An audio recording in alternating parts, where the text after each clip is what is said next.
ছায়া মন্ত্রিসভা গঠনের ঘোষণা দিয়েছে বাংলাদেশ জামায়াত ইসলামী ও জাতীয় নাগরিক পার্টি এনসিপি। দুটি দলের শীর্ষ দুই নেতা সামাজিক যোগাযোগ মাধ্যম ফেসবুকে পোস্টের মাধ্যমে কথা জানিয়েছেন।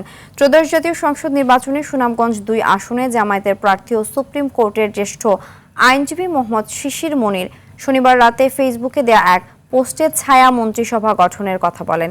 তিনি লেখেন, ছায়া মন্ত্রী পরিষদ গঠন করা হবে। এরপর রোববার সকালে আরেকটি পোস্টে শিশির মনির বিষয়টি আরও স্পষ্ট করেন। এই পোস্টের পর জাতীয় নাগরিক পার্টির মুখপাত্র আসিফ মাহমুদ সজীব ভূঁইয়াও তার ফেসবুকে ছায়া মন্ত্রিসভা গঠনের প্রস্তুতির কথা জানান।